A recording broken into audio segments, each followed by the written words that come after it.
ano bang kinukwento ko? Eh, yun nga. Ngayon, ang sarap ng pag-usapan ng eleksyon. Kasi wala nang masyadong tensyon. Tapos na.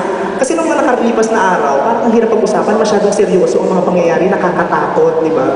Pero bongga, di ba? Bongga. Sa simula pa lang, sa kampanya pa lang, nakakatawa na yung mga eksena. Kung ano-anong klaseng jingle, kung ano-anong klaseng tagline, kung ano-anong itsura ng mga litrato ng mga posters ng politiko, nakakatawa, di ba? Pagdating sa jingle, di ba? Sa TV ad, syempre namuna si Manny Villar. Iba talaga si Manny Villar, talagang itinodo talaga ang political ad, ang mga TV ad, di ba? Iba. Sa sobrang bayat niya sa TV, walang duda, nakakaloka. Kahit si Baby James, kilalang-kilala siya. Di ba? Basura ka maliligo? Nakita mo naman basura, naligo ka pa. Tapos pag nadumihan ka, galit ka. Ang naliligo sa dagat ng basura, dalawa lang. Mikrobyo o tanga. Ano? Tapos si Villar daw, tunay na mahirap. Ano ba yun? Kung si Villar, kalsada. Pag kumain sa gitna ng kalsada, mahirap ka. Eh, paano ka nag-drive-thru? Mahirap na kapag makto pa. Nakakaloka. Nakakaloka yung mga pangyayari. Ang dami-dami mga pausong, mga tagline, di ba? Sino pa ba yung mga nausong? Yung mga presidente tumakbo. Sino ba yung meron pa ano? Yung babae, sino babae? Yung in-endorse dati ni Judy, si Joe Boy, ay si Jambi.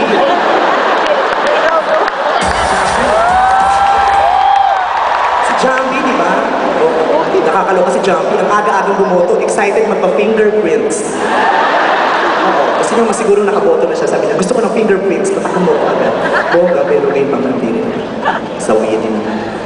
Ang pinakamaingay talaga eh. Ang nabigla ako, yung administration candidate na si Gibo, parang tahimik lang siya. Di ba dati, usually, pag ka-administration candidate ka, yung pangalan mo pinakamaingay, di ba? Kasi gumagawa ng paraan ng administrasyon para makilala talaga, pumutok ang pangalan.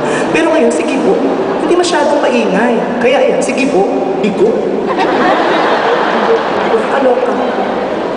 Si Noynoy, ang dami-daming nangyari kay Noynoy.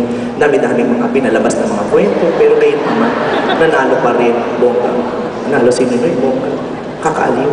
Ang ganda nung ad niya, no? Yung lumabas yung unang-una, yung di ka mag-isa sa pagsulong ng marian, kami ay kasama, di ka mag-isa.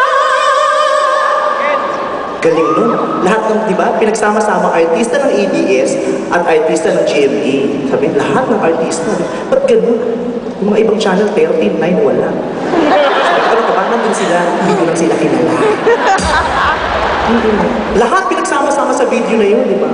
Kakalo. Yung mga hawak pa ng sulo. Lahat. Kahit si Gloria nandoon sa video na yun. Siya yung sinusulog sa dulo. Hindi nila.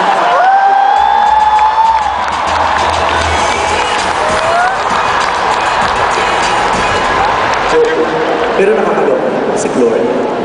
Ako talaga naloloka ako sa kanya. Alam mo, isa sa mga pinasasalamatan ko sa demokrasya ay itong kalayaan kong makapagsalita ng mga salubin ko. Ako talaga naloloka ako kay Gloria. Presidente na, ang taas na ng ano. Ang taas na ng ano. Kung may nakita ko makulimlim, may intertropical convergence sa parang nagbabadya ng bagyo. Nakadistra. Okay. Di ba, presidente, parang yun ang pinakamataas na posisyon sa gobyerno sa Pilipinas eh, presidente. Pero pag... ganito kami sa Makati. Paano yung mga taga-Cebu? Niluwas? Sa inyo, kung mga taga-Bacolod, nagpakamatay? Kasi ba't ganun sila tayo hindi? Pasyak pa tayo. Pagkalala tayo, hindi pa tayo Makati, walang biyahe. Nakakalo kayo ng ganyang pauso. Ano ba ba? Si Lore naman. Aalagaan kita. Nagpamputang kailan ako lumaki, alagaan mo. Sana nung maliit pa, kasi naman mo. Hindi mo lang natin, kaya ko lang gawin lahat. Kaya ko lang makipagtalik, no? Tinikira ko. Lore, pagpunas, alagaan mo. Ito lang yung trick mo. Naloloka. Sino pa ba? Ay, meron kasi really naman. Gusto ko, happy ko. Sana hindi ka tumakbo, yun ang happy ako. Nanununa ako kung happy ako. Hindi nanununa. Nakakaloka. Luklo ka. Pero gayon pa man, alam mo, kahit ano pang mga chismis yan, anong taglines, anong mga jingle-jingle yan, masayang isipin. Kasi ang bottom line nito, lahat naman sila, pinapangakuan tayo ng masaya at magandang buhay. Diba? Maganda yun eh, masarap yun, diba? Lahat nakangako, bongga, maganda ang intensyon. Yun nga lang, nabibigyan natin ng masamang kulay. Kasi iba-iba naman talaga ang paniniwala ng tao.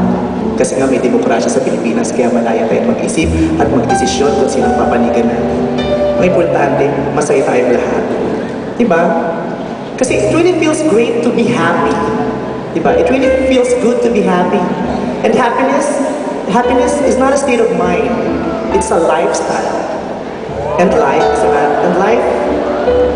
is a matter of choice. It's either you choose to be sad or you choose to be happy. Right?